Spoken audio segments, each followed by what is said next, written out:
Good evening, everyone. Today is October 25th. It's a minute after 9, and it's a pleasure to be with you again for our virtual town hall about COVID-19 in our community. I want to thank again Terry and the group at the Lupus Foundation of America Georgia chapter for all their support before, during, and after the pandemic, and especially for this particular virtual town hall. I also want to thank the Georgians Organized Against Lupus research team at Grady and Emory, and for all the good work that they're putting into learning more about how lupus affects our community, and the Georgia Council for Lupus Education and Awareness with Representative Kim Schofield and Chris Reed. Sorry. Okay, let me just pull here.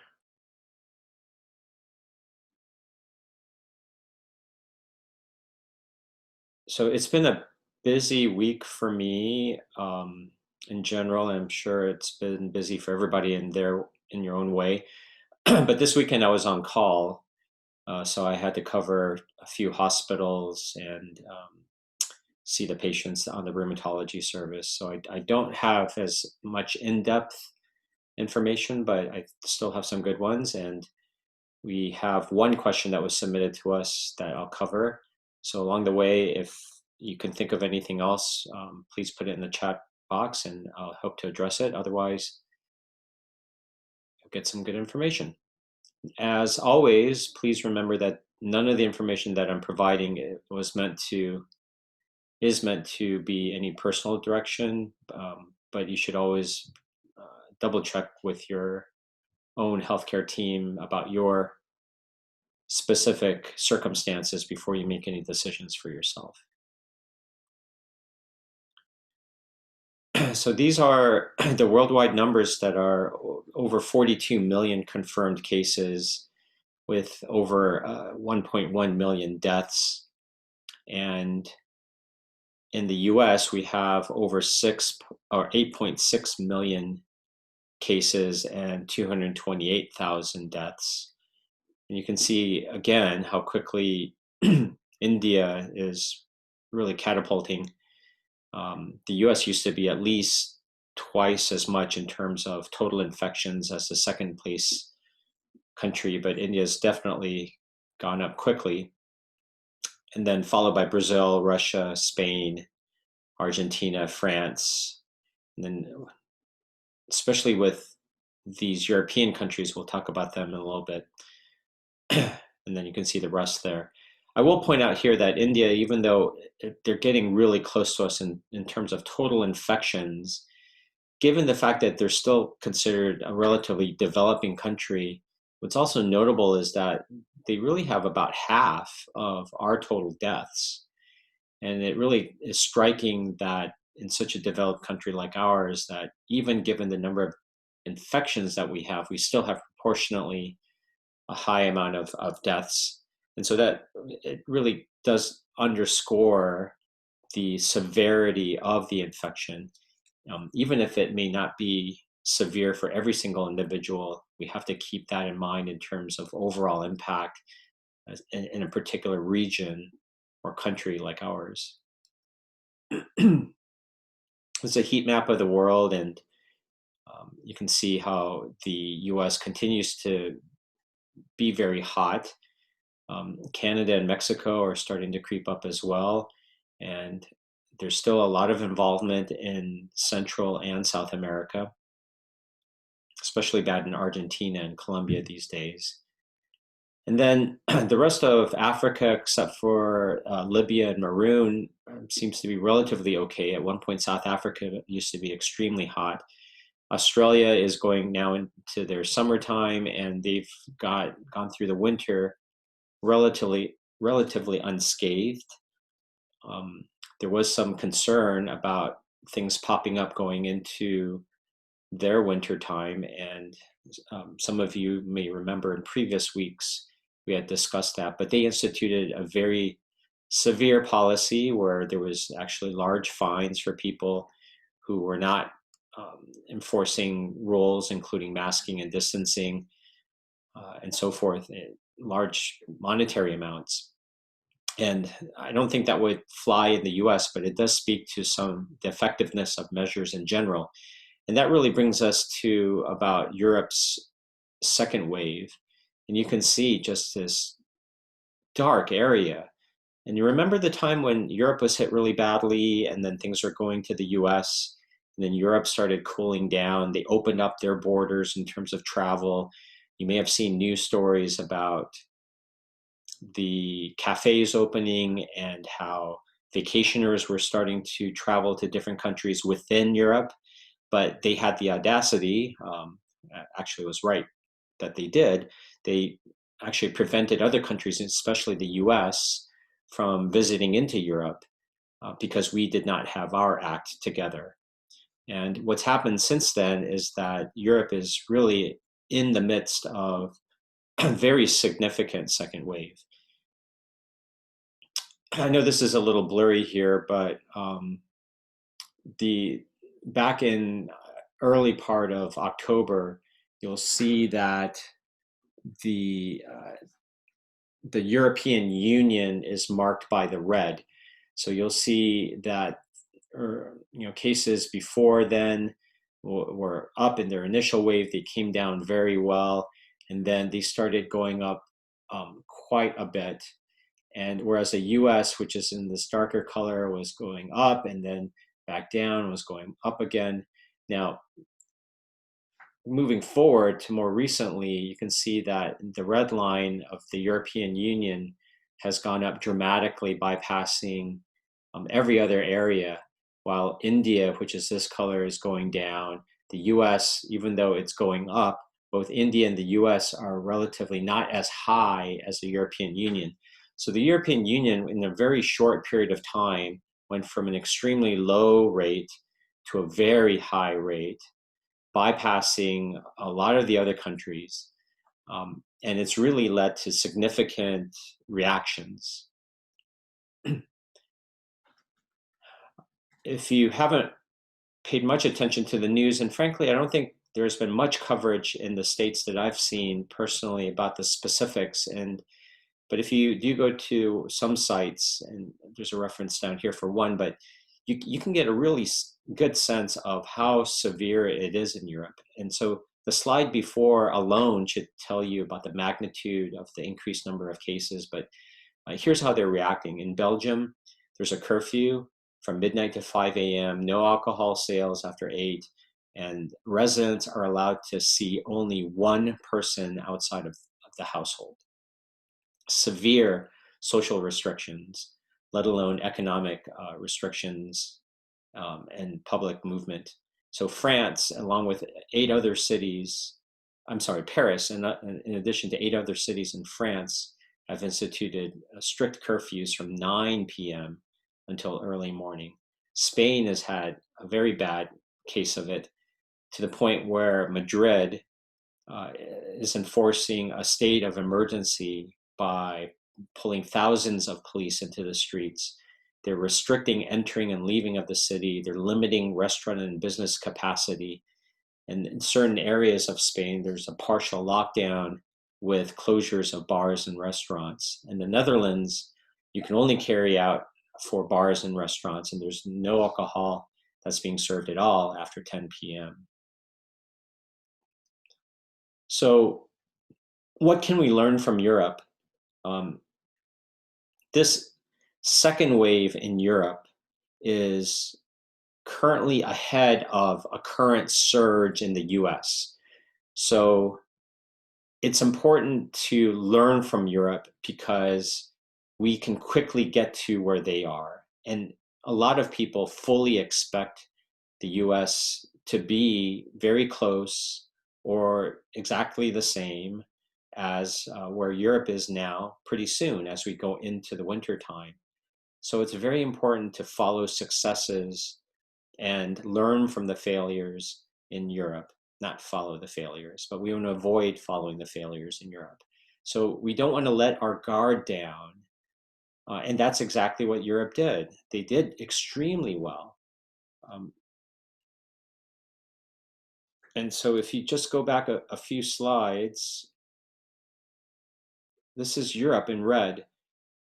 they went up, they went down. I mean, they were flatter and lower than most other regions of the world. And they were very proud of it, as they should be.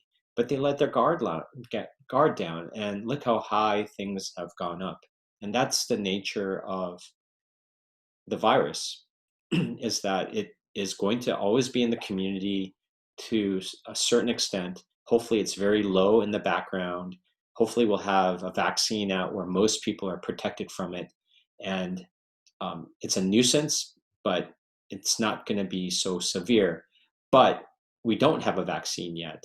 And so, because it's always in the background, if we allow people to mingle too much, if people don't practice social distancing and masking, that's where the virus, its total existence relies on being transferred from one person to another. And that's what's happening now. And because things are being transferred from one person to another in high numbers in these areas, we know that even though in the US, this recent surge that we had was mostly in younger people, it's a matter of time before those cases spill into the more vulnerable populations, including the elderly, those with certain comorbid conditions, including immune conditions. And so we need to protect everybody by reducing the overall rate. And what we also learned from Europe is that when, um, if some people argued about this herd immunity, let's allow people to get infected and there'll be some amount of immunity there. Well, we know that there are some areas and towns in Europe that had very high rates of COVID initially. Then the overall rates throughout Europe went down. And then as the second surge has been happening in Europe, those same towns and areas have been hit extremely high with numbers of COVID. So that we know that areas that had high numbers early on can have high numbers now. In other words, the whole theory of herd immunity is not panning out in smaller bits and pieces, where we should at least have an idea that it may be working. And that's not the case. And if that isn't enough to convince you, along with some of the other things that we mentioned, I wanted to show a brief video. So if you have your volumes up, this is from the head of the WHO.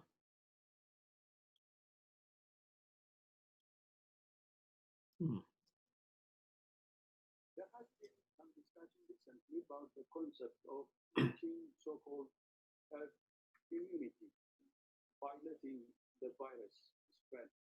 Herd immunity is a concept used for vaccination, in which a population can be protected from a certain virus if a threshold of vaccination is reached. For example, herd immunity against measles requires about 95% of the population to be vaccinated. The remaining 5% will be protected by the fact that measles will not spread among those who are vaccinated. In other words, herd immunity is achieved by protecting people from a virus, not by exposing them to it. Allowing a dangerous virus that we don't fully understand to run free is simply unethical. It's not an option. But we do have many options. WHO recommends case finding, isolation, testing, compassionate care, contact tracing, quarantine, physical distancing, hand hygiene, masks, respiratory etiquette, ventilation, avoiding crowds, and more. This is what countries are proving works every day. So those are not strange concepts, right? And it underscores what we should continue to be doing, that herd immunity is not about exposing people to a virus, but by vaccinating, so that most people are protected against the virus. And the small number of people who may not be, because they are allergic to it, they're too young to get the vaccine, um, or other reasons. There's so many people who are protected who are not carrying the virus around, that those smaller people that are vulnerable are protected. relatively from that spread because most people around them are immunized. And we don't get to that point by just allowing people to breathe on each other and having a certain percentage of people die as a result. It's just not the proper way to do it. It's not the ethical way of doing it.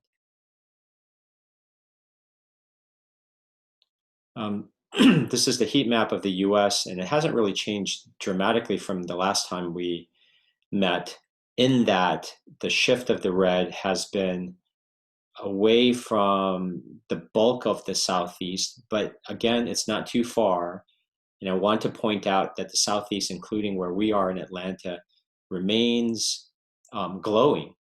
There are lots of colors here, but the hottest part of the map in terms of the new cases that are popping up are really in the Midwest, upper Midwest, prairie regions. And you can get a sense of all of these speckles of where the red areas are, is really going into the rural areas. And and it does bring some interesting dynamics, not only in terms of the areas of the country that are now being involved, that weren't not as involved as before, but also this rural versus urban kind of involvement, and the fact that it's really affected these communities. Now, these little small red dots may not seem too much of a big deal when you talk about dense areas like Atlanta, but when you do talk about very small areas, small numbers of people, and a really large outbreak there, where 80-90% of just a few hundred people where they live, I mean, that's a dramatic impact on a community. So all of these small dots that you can see throughout this very rural area of the Midwest, the upper Midwest, the Tennessee Valley, I mean, that's causing a lot of impact in a different way than what we saw earlier, where it was in large parts of the urban areas like New York City, parts of California, Seattle, Atlanta, so forth. So another way of kind of seeing this is in a simpler way. You can see that the uncontrolled spread is really through the bulk of the United States, centered along the Midwest, but it's this really big swath of the middle part of the country now. Georgia relatively is not doing as badly as others, but it is still trending poorly. It still continues to have a large rate of positive cases every day. I don't want us to relax, and it's not me just crying wolf. But frankly, remember Europe. The lesson is there. I mean, you can be relaxed when everything around you seems to be caving in, but it's just a matter of time, frankly, before these cases start coming into our borders. And we're already seeing some of that, and I'll point that out to you in a little bit.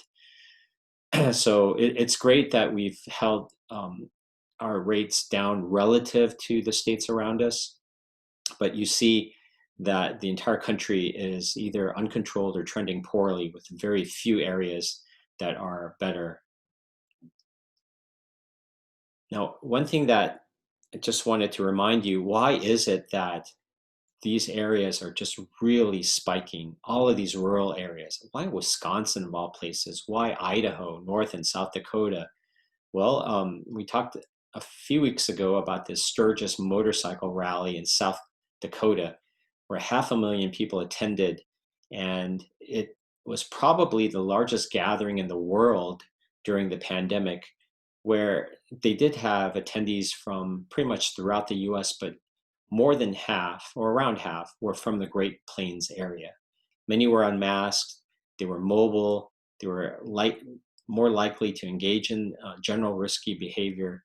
So within weeks after that rally, in those states that surrounded South Dakota, you saw some of the highest per capita COVID-19 infection rates.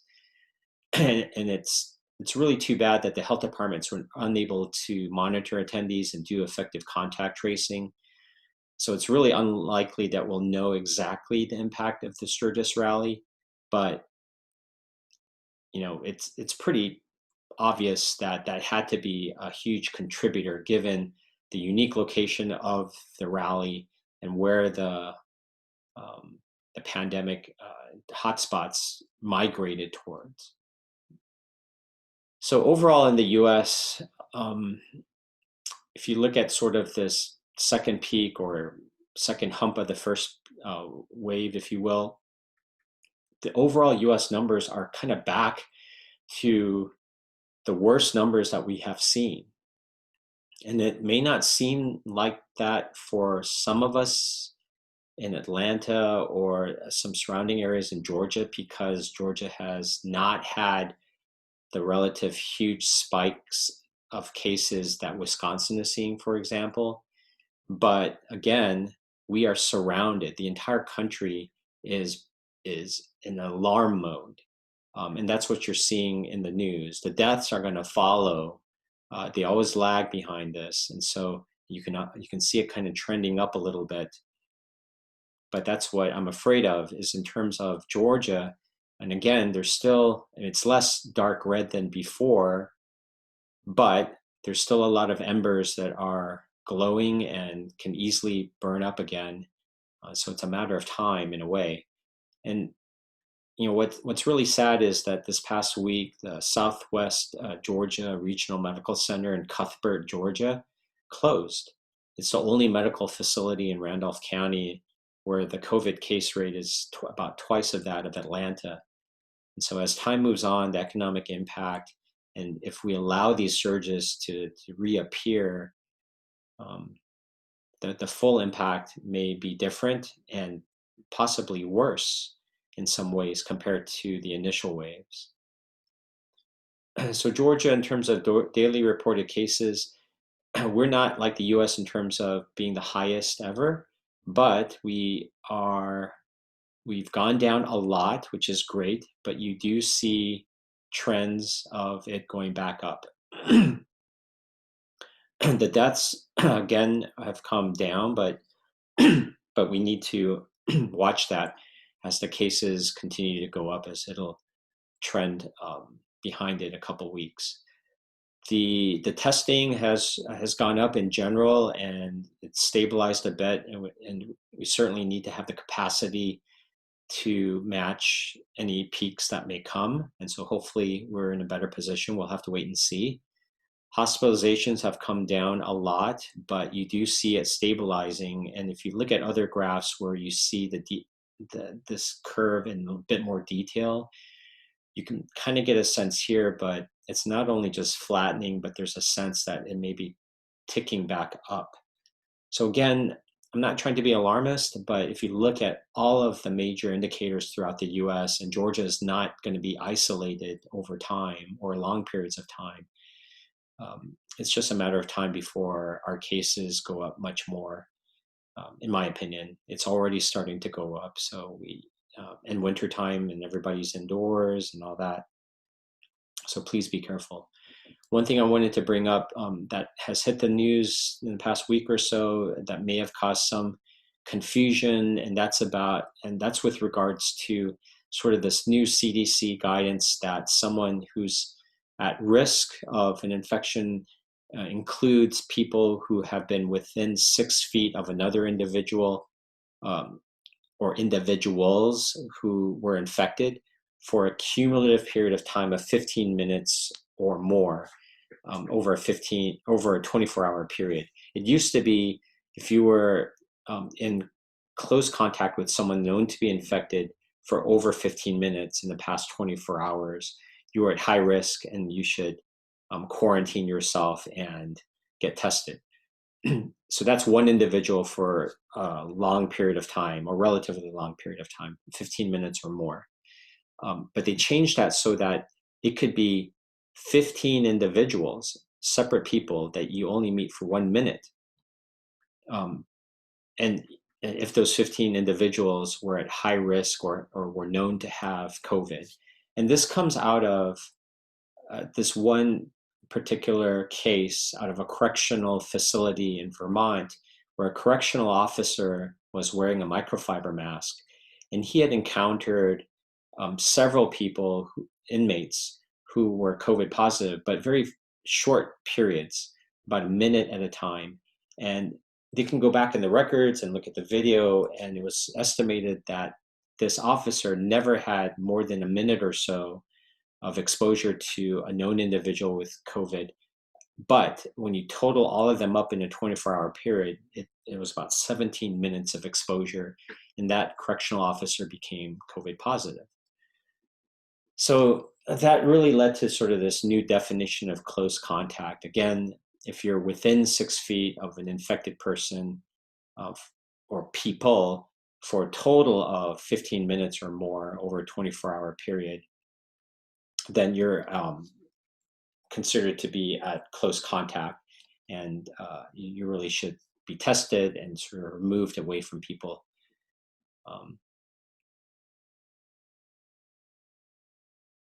So this really kind of gives us a heightened awareness of being around people, even if it's a brief period of time. It's the number of times that also contributes. So one question that that we got was that simply, if you have lupus, but you don't have any symptoms, should I get tested? And testing can be, in general, a bit confusing. So it's a good time to kind of review um, the tests that are out there and what they're used for. And this is one article that I'm sure there's plenty out there, but it's kind of what I base my information on. It's a very simple article. It goes into a little bit more details on some of these things. If you're interested, you can go and look at it. It's from one of my colleagues up at Harvard. So if you're looking to test if you're currently infected, so presumably you had an infection, symptoms that were consistent with a COVID infection, or you're exposed, like I just mentioned in the previous slide, to large numbers of people that were at high risk or known to be infected, or for one or a couple individuals for a longer period of time that were COVID positive, you want to know if you're currently infected. There's two types of tests. One is a molecular test, and this is really what we call, quote unquote, the gold standard. This is classically done by nasal swab, and a lot of people call it the PCR test. But other ways of calling it, and you see here, are the viral RNA tests, nucleic acid tests. They can be done differently with throat swabs of saliva and other bodily fluids, but most of what you're going to get in testing sites are these nasal swabs, where they do have to really go back in there, and it's a very good test in terms of catching positive cases. It has to go to a lab and be processed, and it really depends on the lab's capacity. So when there were tons of people getting the test, and you remember these long lines of testing sites, when the labs are overwhelmed, then obviously that's going to impact how long the results will take to get processed. But right now, it's usually only a day or two. And reason this is a good test is that it's never going to give you, hardly ever going to give you a false positive. Not never, but it's extremely low. It's close to 0% will be false positive. The problem is there is a varying degree. It's on the lower side for most of these nasal swabs, these nasal PCRs, but no test is 100% absolutely perfect. And so there is a small chance that it could give you a negative test when you actually have COVID. But if it is a positive test, you're almost guaranteed that you do have COVID. There is another type of test called an antigen test. And the advantage here is that it's relatively cheap. You don't have to necessarily do it in a lab. They have these kits. It's almost like a pregnancy test, and they're hoping to get millions more out, and perhaps people can even one day have it in their home. And the problem, though, is that the false negative is as high as 50%. So you may sit there and have a negative test, but you may still have COVID because the percentages are still high in terms of false negative. if it's positive, it's just like the other test. There's a good chance that you have COVID. So a positive test is something you're very confident about, unfortunately. But a negative test, you shouldn't rely on it 100%. But because it is so much quicker and less expensive, and it may be available to more people with its less complex technology, that some experts are recommending that since you have it at home one day and it may be cheaper, that if you have repeated testing, that could be a reasonable strategy. So even if you got a false negative, if you repeated that in the next day or two, or a couple times or 3 times, inevitably, I think at least one or two of those tests will become positive, even though there is a decent amount of false negative. So these are the main ways to check for current infection. And again, the PCR tests are the ones that you'll probably want to get if you really want to know if you're actively infected or infectious at the current time. The question was really, if you don't have any symptoms, what do you do? If you think you got exposed, remember, if you think you got exposed to someone, you talked to your neighbor, you were really close, you were not wearing masks, the neighbor a few days later reports he or she was definitely positive, you want to know if you're currently infected, just asymptomatic. So you want to take one of these tests, preferably a PCR nasal swab. But here, if you're feeling fine and you have no symptoms, you don't have any risk of or high risk of being around people that are infected, really the only thing that can be tested is whether you might have been infected in the past. It's not going to change what you do now, because you may have been one of these fortunate people that got infected but never had any symptoms and got better and never even knew it. And certainly there are some people like that. So if you're curious about that, there is a test called an antibody test or serologic test. It's a blood test that takes a few days to go through. And when you get an infection, you produce antibodies, and we in lupus understand antibodies very well. Antibodies are what attack us. In lupus, you make antibodies against yourself, and that's why your body attacks yourself. But when you get another infection to COVID, for a period of time, or after a period of time, and for a period of time, there is your body produces antibodies against the COVID virus. So if you take this test too early and you were exposed to COVID, you may not see the antibodies. So that's why there's this false negative part right here. If you take it too early, it could lead to false negative results, because it takes a week or two after infection for your immune system to produce antibodies. But eventually you do, and you may be able to catch that in this blood test and know that you had it at some point. Now, if you have a certain amount of antibodies, that could give you protection, this immunity. And that's what we want to do with vaccines, to have your body produce these antibodies against COVID faster and easier. And so some people, once you get infected, probably for a period of time, are immune to a certain extent. And everybody's probably different, because everybody's immune system is different. And someone who gets infected may produce very strong antibodies that last a long time, whereas other people, because of genetic and environmental differences, may produce very small amount of antibodies that don't last a long time, so their immunity is very short. We don't know any of this yet. We just don't have enough information. We don't understand this part of COVID very well. And we have heard of people getting infected more than once, and we've expected that. So in terms of this antibody test, it may catch these antibodies, but for how long will you have these antibodies? If you decide a year later whether, hey, I want to know a year ago if I got infected with COVID, we don't know if those antibodies, if you had them, would still be in your system to be detected. So there's still a lot of questions here. So I hope that's kind of gave you a high level picture of some of these different tests and how we use them, their strengths and their weaknesses. And again, you can go to this and other articles that are out there for more guidance. And if you want to get tested, testing is available to all Georgians who request it, whether you have symptoms or not.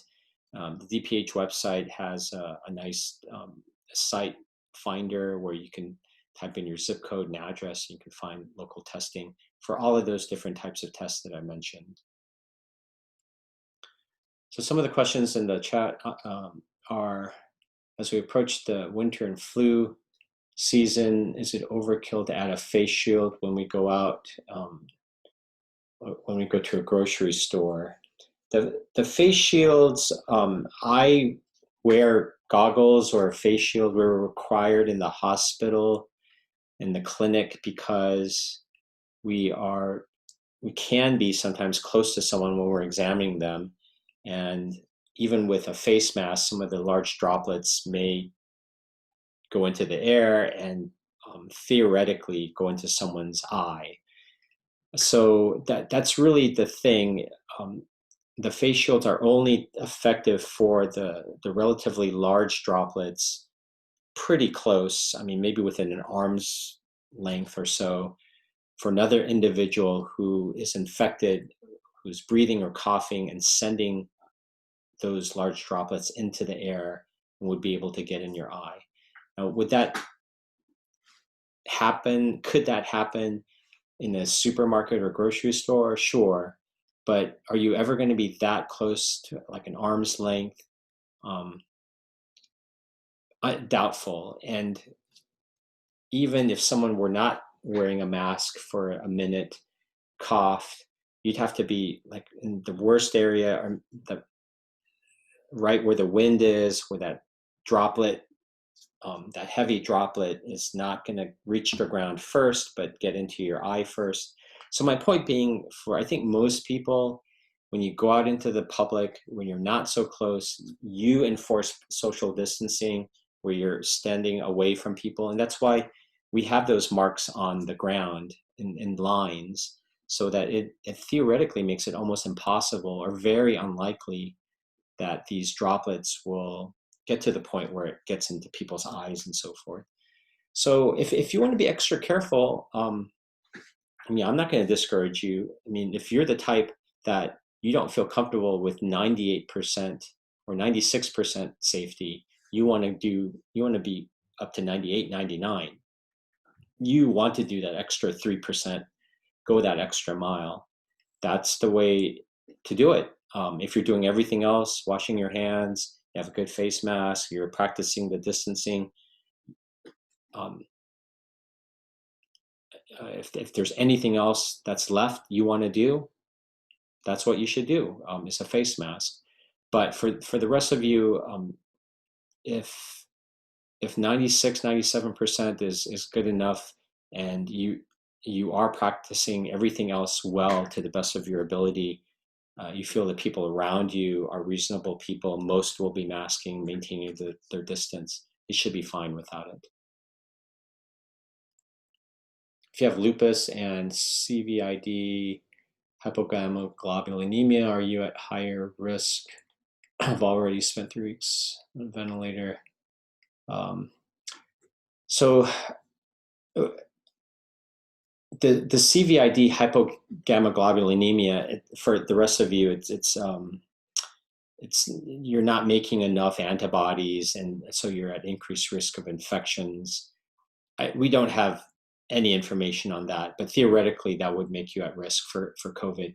I don't know that literature, those studies well. I doubt that there's significant studies because it's even less common than lupus. So I can only address the lupus one because that's where I spend most of my time thinking.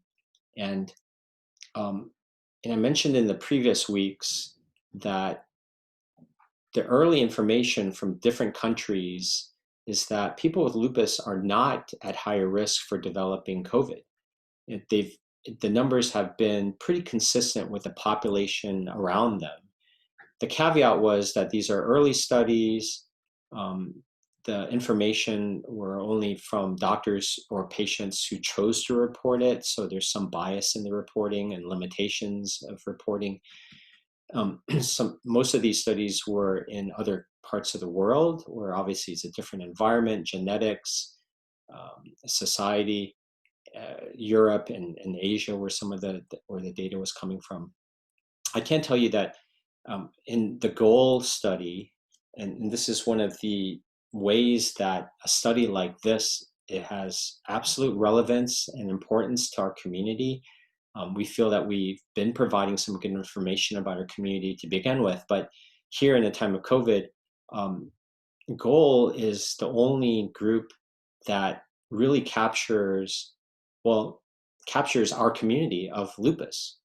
That is Southeast American, large numbers of those of African ancestry, African Americans, some other minorities within our community.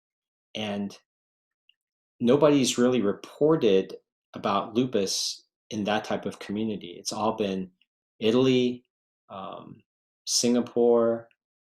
The closest, I think, to us is the early reports from New York City when they got hit badly, but they lumped lupus in with a dozen or more other rheumatologic conditions. So you're not really sure if lupus is the same or not.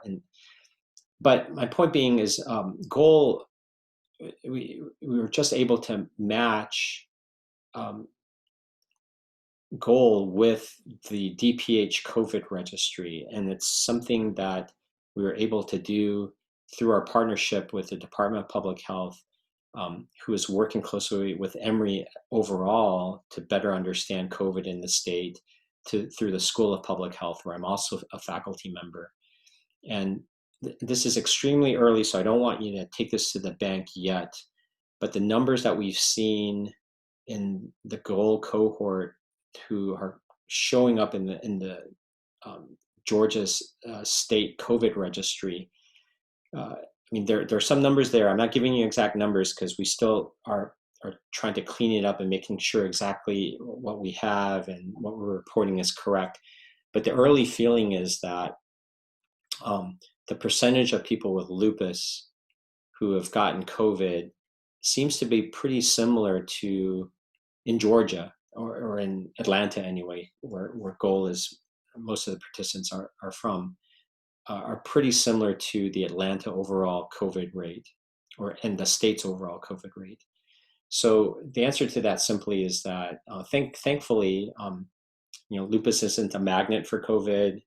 You're not going to be at higher risk of getting it if you're practicing all the things that you're doing. And I think that's really a tribute to everyone with lupus, that we were all in such heightened awareness early on in the pandemic of this infection. And we've always been thinking about infection with lupus, the immune system, protection, and concepts like that you all were equipped better than almost anybody else in the world for a pandemic, unfortunately.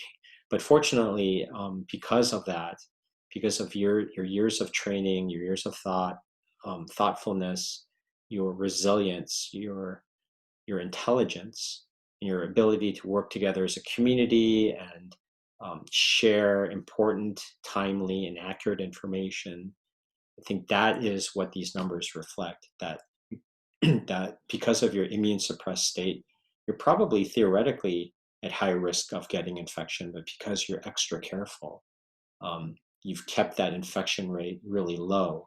And it doesn't seem to be significantly different from the general population.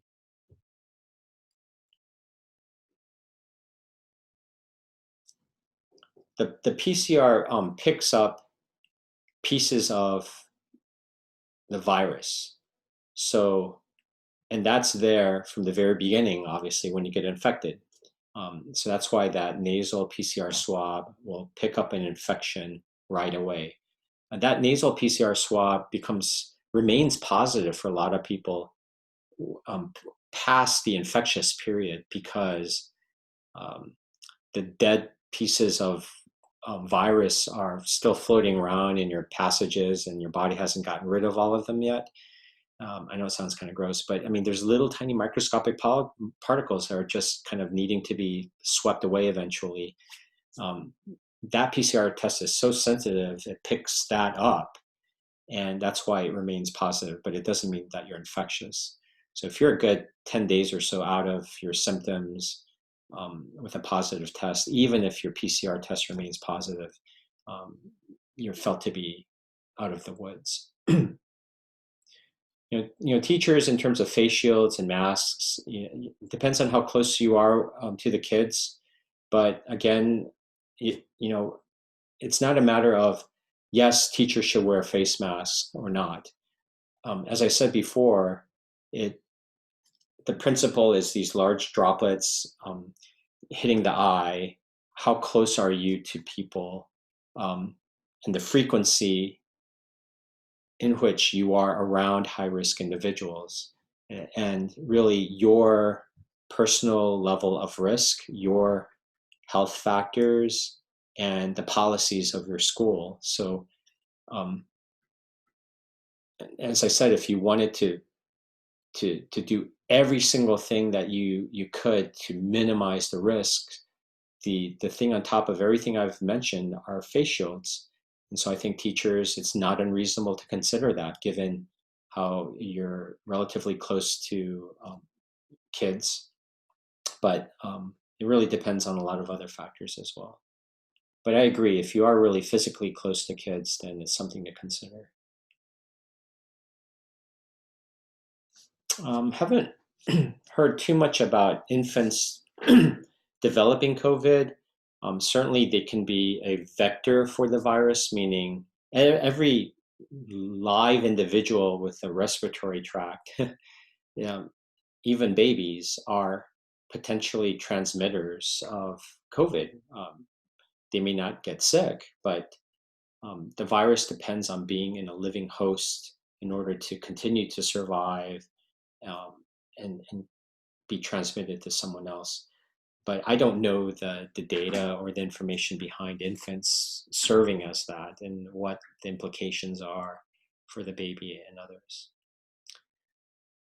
Okay, so that's it. Thank you for making the rest of this talk, even though it wasn't as in-depth. I think we covered a lot of good information, and thank you for being so interactive. And I will end by just reminding you of the resources that we continue to have in our state.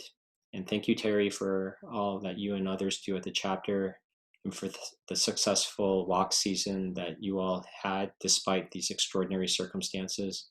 Keep sending your questions by 3 p.m. on Sunday every 2 weeks. So I'll see you in a couple weeks from now. And until then, please remain healthy and safe and distance, and keep your spirits up.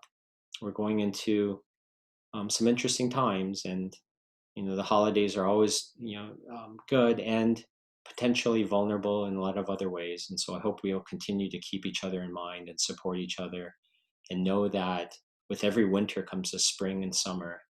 And I'm very cautiously but optimistic about some good news and a lot of fronts going into the spring and summer, and that our world will always forever be changed, but it will be more like the good parts that we miss so much, that we'll be able to live that part better as we learn more about the virus, as we get better treatments, and as we have vaccines.